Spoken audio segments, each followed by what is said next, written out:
Hello guys, welcome to Trilok Concept Collection. Myself Trilochan Patel. I have brought for you CBSE Class 12 Chemistry Chapter number 2 Solutions. मैं आपके लिए लेकर आया हूँ CBSE Class 12 Chemistry के chapter number 2 solution अर्थात विलयन. This video is going to be very helpful for the students preparing for CBSE board and competition exam like JEE, NEET, etc. etc. So this topic is very important for CBSE board and competition exam, and also this topic is full of very interesting concept. So let's start with the definition of solution. तो आइए आपको लेके चलते हैं solution अर्थात विलयन को, उसके परिभाषा से कि विलयन क्या होता है, व्हाट इज सॉल्यूशंस. तो आइए शुरू करते हैं उसको इसके डेफिनेशन से कि विलयन क्या होता है, व्हाट इज सॉल्यूशन. तो यहाँ पे हम उसके डेफिनेशन लिख दिए हैं, है ना. तो उसका जो डेफिनेशन होता है इस प्रकार से है, when two are more chemically inactive, when two are more, है ना, दो या दो से अधिक, when two are more chemically inactive substances are mixed together to form homogeneous mixture, then this mixture is called a solution, है ना. जब दो या दो से अधिक केमिकली इनएक्टिव अर्थात रासायनिक रूप से अक्रियाशील, है ना, जब दो या दो से अधिक रासायनिक रूप से अक्रियाशील पदार्थ आपस में मिश्रित होते हैं तो उसके मिश्रित होने से एक होमोजेनियस मिश्रण मतलब समांगी मिश्रण प्राप्त होता है. तो इस प्रकार के मिश्रण को हम कहते हैं विलयन, है ना. तो एक प्रकार से जो सॉल्यूशन होता है वो क्या होता है, समांगी मिश्रण होता है, होमोजेनियस मिक्सचर होता है. और वो कोई भी सॉल्यूशन जो है दो कंपोनेंट से मिलकर बना होता है ना. तो कोई भी सॉल्यूशन जो है दो कंपोनेंट से मिलकर बना होता है. Solution are made up two component, है ना. जो सॉल्यूशन होता है दो कंपोनेंट से, दो घटकों से मिलकर बना होता है. एक होता है सॉल्वेंट अर्थात विलायक और दूसरा होता है सॉल्यूट अर्थात विलेय, है ना. तो सॉल्वेंट प्लस सॉल्यूट मिलकर क्या बनाता है, सॉल्यूशन बनाता है ना. जो सॉल्वेंट होता है उसकी मात्रा जो है सॉल्यूशन में ज्यादा होती है एज कंपेयर टू सॉल्यूट, और जो सॉल्यूट होता है उसकी मात्रा जो है सॉल्यूशन में कम होता है एज कंपेयर टू सॉल्वेंट, है ना. तो कहने का मतलब है विलयन में जिसकी मात्रा अधिक हो वो होता है विलायक. और चलिए सॉल्यूशन से संबंधित कुछ और भी बातें हैं उसको समझते हैं, है ना. हम जानते हैं बचपन से सॉल्यूशन जो है दो प्रकार के होते हैं, एक होता है डाइल्यूट सॉल्यूशन, एक होता है कॉन्सेंट्रेटेड सॉल्यूशन, है ना. तो on the basis of concentration, है ना, कॉन्सेंट्रेशंस के आधार पे जो है सॉल्यूशन को दो प्रकारों में बांटा गया है. एक होता है तनु विलयन, दूसरा होता है सांद्र विलयन, है ना. तो इन दोनों को समझने से पहले हमको समझना पड़ेगा कॉन्सेंट्रेशन क्या होता है, सांद्रता क्या होता है ना. तो कॉन्सेंट्रेशन का मतलब होता है सांद्रता, सांद्रता, है ना. तो ये जो है एग्जाम्पल के लिए मेरे पास क्या एक कंटेनर है, एग्जाम्पल के लिए मेरे पास एक कंटेनर है. सपोज इस कंटेनर में क्या भरा हुआ है, सॉल्यूशन भरा हुआ है.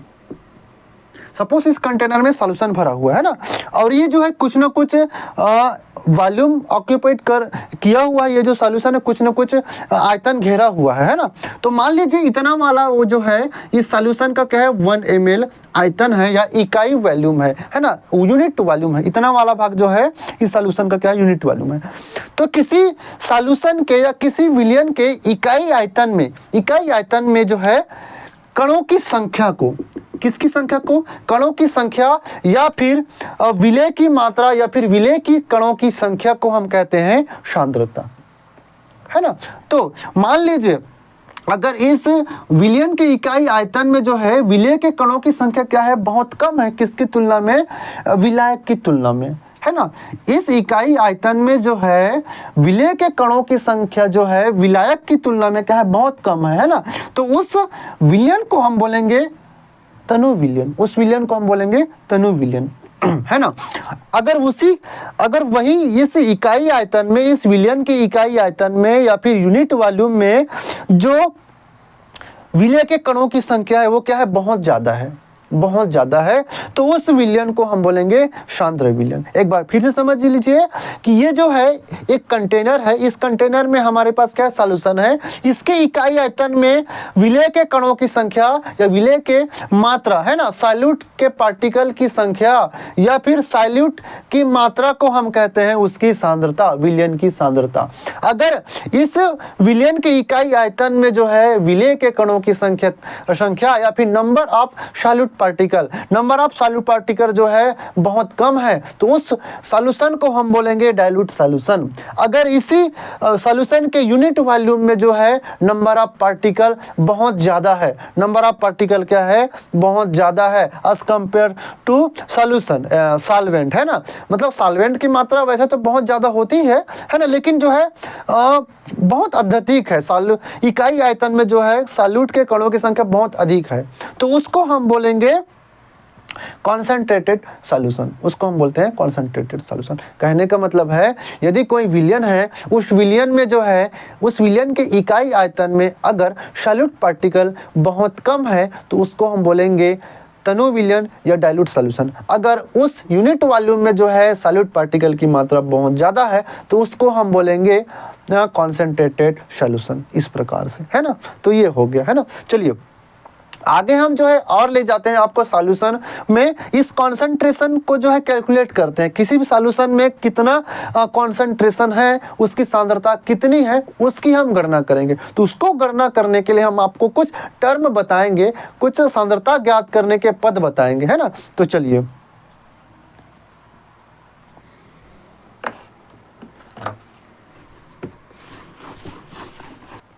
तो आइए आगे डिस्कस करते हैं सॉल्यूशन के बारे में कि सॉल्यूशन की जो कॉन्सेंट्रेशन है उसको हम जो है कैसे कैलकुलेट करेंगे, है ना। तो उसको कैलकुलेट करने के कुछ टर्म्स होते हैं, जैसे हमारे पास पहला टर्म हमने यहाँ पे लिख दिया है नॉर्मेलिटी, है ना।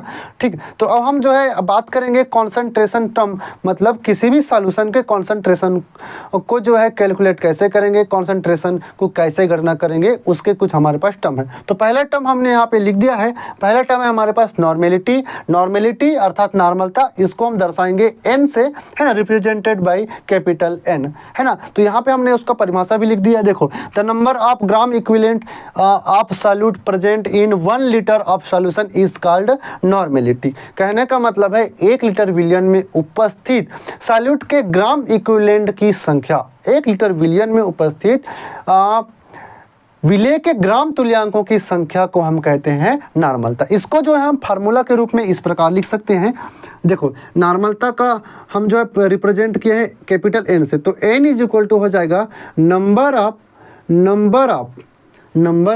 Gram equivalent of solute, number of gram equivalent of solute, और नीचे में क्या दिया है, देखो यहाँ पे 1 लीटर बोला ना, तो लीटर क्या है, वॉल्यूम है, तो यहाँ पे किसका वॉल्यूम आएगा, वॉल्यूम ऑफ सॉल्यूशन, इस प्रकार से, किस में है, लीटर में, तो इन लीटर में। अगर मान के चलिए जो है लीटर में ना दे के यहाँ पे हमको डेटा दे दिया है मिलीलीटर में, तो हमको क्या करना पड़ेगा, इसको लीटर में कन्वर्ट करना पड़ेगा। तो लीटर में कन्वर्ट करने के लिए एक दूसरा फार्मूला बना देते हैं, है ना। लीटर में कन्वर्ट करने के लिए क्या करना पड़ेगा, इसको जो है हम, अगर मान के चलिए यहाँ पे मिलीलीटर में है ना, तो मिलीलीटर में रहेगा तो यहाँ पे हम 1000 को क्या कर देंगे, इस प्रकार मल्टीप्लाई कर देंगे, ठीक है, इस प्रकार से, है ना। ठीक, अब यहाँ पे देख लीजिए, मान लीजिए हमारे पास कोई न्यूमेरिकल है, उसमें क्या दिया, वॉल्यूम ऑफ सॉल्यूशन दे दिया है और मोलर मास पता है हमको उस सॉल्यूट का, है ना। ठीक है, तो ये सब चीज़ें पता है, लेकिन हमको यहाँ पे फार्मूला में निकालना है ग्राम इक्विवेलेंट, है ना। तो ग्राम इक्विवेलेंट क्या होता है, तो उसके लिए एक फार्मूला है हमारे पास। ग्राम इक्विवेलेंट कैसे निकालेंगे, देखो, gram equivalent is equal to mass of solute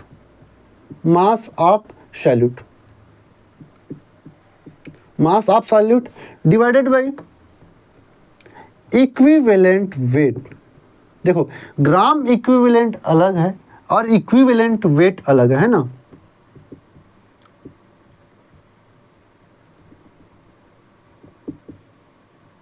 gram equivalent अलग है और इक्विवेलेंट वेट अलग है।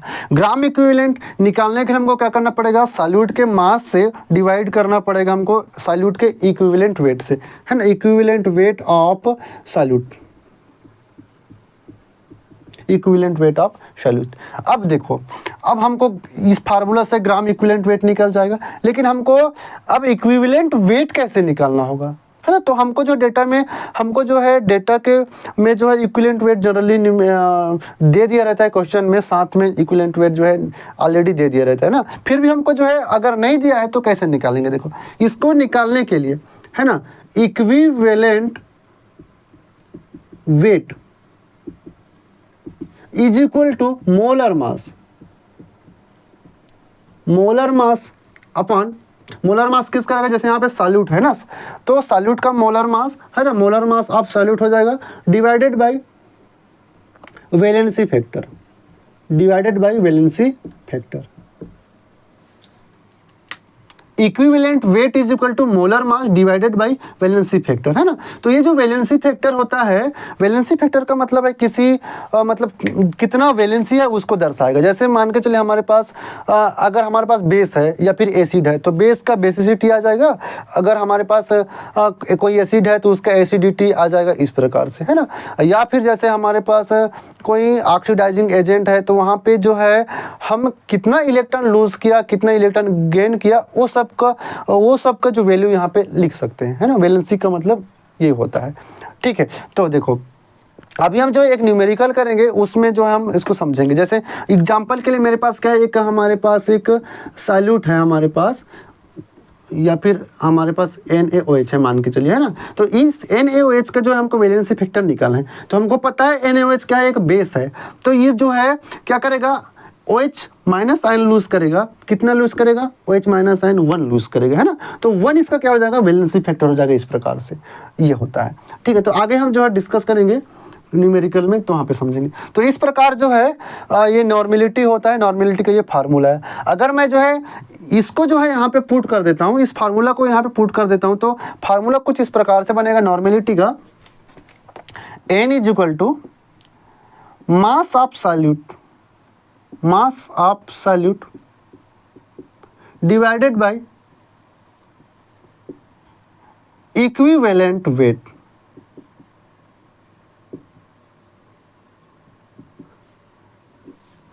into volume of solution, volume of solution.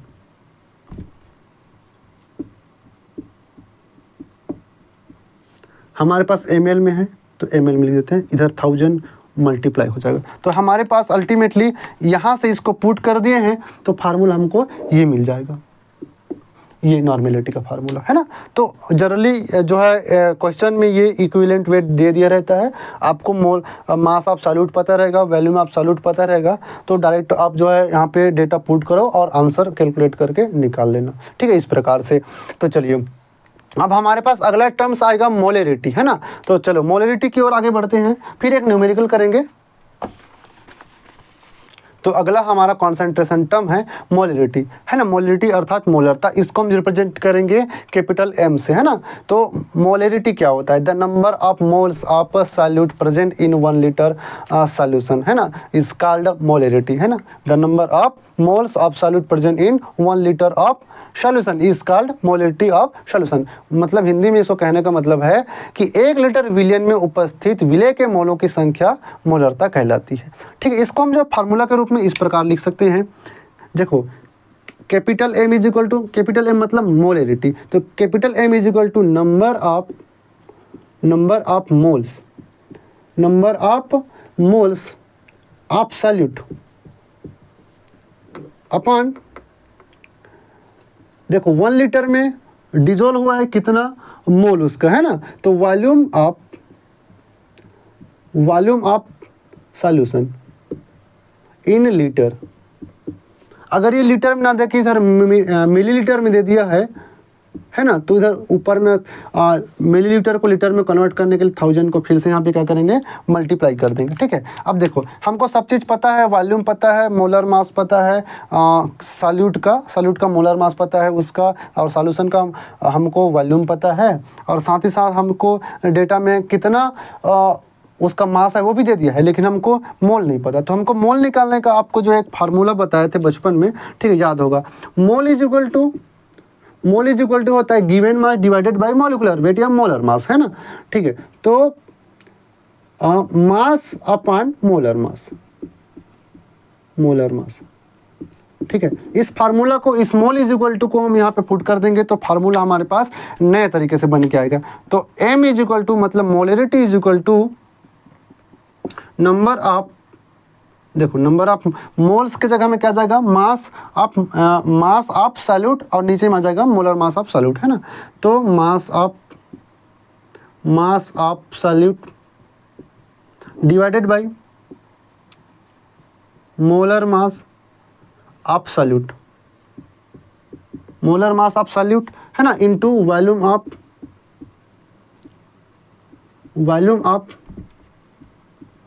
Of solvent solution, है ना। अगर ये मिलीलीटर में है तो ऊपर में 1000 को मल्टीप्लाई कर देंगे, उसी प्रकार से ये मिलीलीटर में है तो उधर ऊपर में 1000 को हम क्या कर देंगे, मल्टीप्लाई कर देंगे इस प्रकार से। तो ये हमारा फार्मूला है मोलरिटी कैलकुलेट करने के लिए, ठीक है। अब चलो, अब हमने नॉर्मेलिटी सीखा और मोलरिटी सीखा, है ना। तो ये जो टर्म्स है अभी, इन दोनों टर्म्स के माध्यम से हम चलो किसी सॉल्यूशन का कॉन्सेंट्रेशन की गणना करते हैं, ठीक है।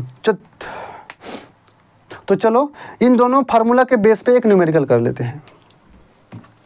न्यूमेरिकल बहुत छोटा सा है, सस्ता है। चलिए हम जो है मोलरिटी और नॉर्मेलिटी के बेस पे एक न्यूमेरिकल करते हैं, ठीक है। देखो हमारे पास क्या है, 0.4 ग्राम जो सॉल्यूट है, सॉल्यूट के रूप में हमारे पास NaOH है जो कि घुला हुआ है 40 ml सॉल्यूशन में, है ना, ठीक है। तो इस पूरे सॉल्यूशन का हमको क्या निकालना है, कॉन्सेंट्रेशन कैलकुलेट करना है। तो कॉन्सेंट्रेशन हम जो है नॉर्मेलिटी और मोलरिटी के बेस पे निकालेंगे, है ना, ठीक है। नॉर्मेलिटी और मोलरिटी के टर्म में हम जो है कॉन्सेंट्रेशन बताएंगे, ठीक है। चलो सबसे पहले हम जो है कैलकुलेट करेंगे नॉर्मेलिटी, सबसे पहले हम कैलकुलेट करेंगे नॉर्मेलिटी, है ना। नॉर्मेलिटी इज इक्वल टू हमारे पास होता है, फार्मूला है मास of solute divided by equivalent wait. किसका इक्विवेलेंट वेट, सॉल्यूट का ही इक्विवेलेंट वेट, है ना, equivalent weight into volume of solution,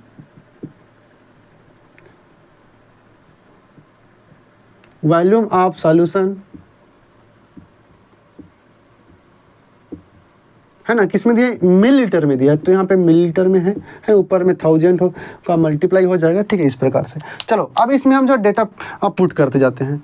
normality is equal to mass of solute कितना है, 0.4 ग्राम है, ठीक है। अब इक्विवेलेंट वेट कितना आएगा, चलो इक्विवेलेंट वेट निकालने का हमारे पास फार्मूला था molar mass divided by valency factor, है ना। तो इक्विवेलेंट वेट कैसे निकालेंगे, molar mass divided bye molecular weight, है ना। तो मोलर मास कितना होता है सोडियम हाइड्रोक्साइड का जो मोलर मास होता है वो होता है 40 होता है ना, ठीक। तो molar mass divided by valency factor. अब हमको पता है ये जो सोडियम हाइड्रोक्साइड है वो क्या है, अपने आप में एक बेस है ना। तो वैलेंसी फैक्टर की जगह क्या आ जाएगा, उसका बेसिसिटी, है ना। तो ये जो है एक OH माइनस क्या करता है, लूज कर सकता है, ठीक है। तो एक OH माइनस यहाँ से निकल सकता है, इसका मतलब इसका वैलेंसी फैक्टर क्या होगा, 1 होगा। तो 40/1 इज इक्वल टू क्या आ जाएगा, 40। तो इसका इक्विवेलेंट वेट हमको निकल के आया 40। तो 40 को यहाँ पे उसके जगह पे रख देते हैं, इनटू वॉल्यूम कितना दिया सोल्यूशन का, 40 ml दिया है, तो 40 ml लग दिया, है ना, ऊपर में 1000, इस प्रकार से। ये हमारे पास डेटा फिक्स हो गया। अब इसको हमको कैलकुलेट करना है, तो कैलकुलेट करने के लिए क्या करना पड़ेगा हमको, देखो चलिए हमने अब जो है फार्मूला पे डेटा जो है फिक्स कर दिया है, चलो ठीक। अब इसको हम कैलकुलेट करेंगे, तो इसको हम जो है सॉल्व करेंगे। तो ये जो जीरो है, नीचे के दोनों जीरो से क्या हो जाएगा, खत्म हो जाएगा। यहाँ का जीरो के साथ क्या हो जाएगा, खत्म हो जाएगा। ऊपर में बच जाएगा 0.4 और नीचे में बच जाएगा 4 × 4, है ना। यहाँ पे बच जाए 10 बच गया यहाँ पे, ठीक है ना। तो यहाँ पे 4 चौके 16 हो जाएगा, ठीक है। अब ये जो 10 है इस दशमलव के साथ या इस पॉइंट के साथ क्या हो जाएगा, खत्म हो जाएगा। तो बच जाएगा हमारे पास 4/16, अल्टीमेटली 1/4 बच जाएगा, है ना। और 1/4 इज इक्वल टू हमारे पास मिलता है 0.25। 0.25 हमारे पास क्या आ जाएगा, उसका नॉर्मलता आ जाएगा, नॉर्मेलिटी आ जाएगा, है ना। तो इसका जो कॉन्सेंट्रेशन है 0.25, इसका यूनिट होता है नॉर्मेलिटी का, वो पहले नहीं बताया था लेकिन अभी बता रहे हैं कि जो नॉर्मेलिटी का यूनिट होगा वो होगा ग्राम इक्विवेलेंट पर लीटर होगा, है ना।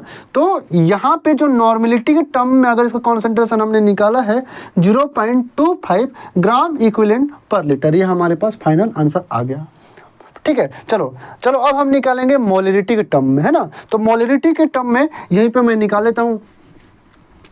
देखो मोलरिटी का हमारे पास फार्मूला होता है molarity M is equal to number of moles divided by volume of solution, है ना। तो मोल्स को हम और कैसे लिख सकते थे, मास ऑफ सॉल्यूट है ना। देखो मोल बराबर मास of solute divided by molar mass था, क्या था, molar mass into volume, volume of solution ml में दिया है ना, इनटू यहाँ पे क्या हो जाएगा 1000 मल्टीप्लाई हो जाएगा, देखो है ना, ये मोलरिटी निकालने के लिए है ना। तो मोलरिटी निकालने के लिए यहाँ पे क्या करेंगे, मास ऑफ सॉल्यूट हमारे पास क्या है 0.4 है, और मोलर मास क्या है, मॉलिक्यूलर वेट क्या है, मॉलिक्यूलर वेट या मोलर मास क्या है 40 है ना। अब इसका वॉल्यूम कितना दिया है हमारे पास 40 ml दिया है ऊपर में, इस प्रकार से फिर से सेम कैलकुलेशन होगा यहाँ भी है ना, सेम कैलकुलेशन होगा, ये जीरो खत्म हो जाएगा, अल्टीमेटली हमारे पास बच जाएगा ये 10 और ये दशमलव खत्म हो जाएगा, तो क्या हो जाएगा 4/16 इज इक्वल टू 1/4 है ना, और अल्टीमेटली 1/4 को हम लिख सकते हैं 0.25 इस प्रकार से है ना। अब मोलरिटी का जो यूनिट है वो क्या होगा, देखो क्या बोला फार्मूला में, क्या बोला मोल प्रति लीटर बोला, सॉरी मतलब number of moles divided by volume of solution है ना, मतलब मोल अपन क्या है, मोल अपन वॉल्यूम है ना, तो मोल का जो यूनिट होता है मोल होता है और वॉल्यूम का यूनिट होता है लीटर, तो यहाँ पे हो जाएगा मोल प्रति लीटर, मोल पर लीटर है ना। इसका जो फार्मूला हो जाएगा सॉरी यूनिट हो जाएगा मोल पर लीटर, ठीक है।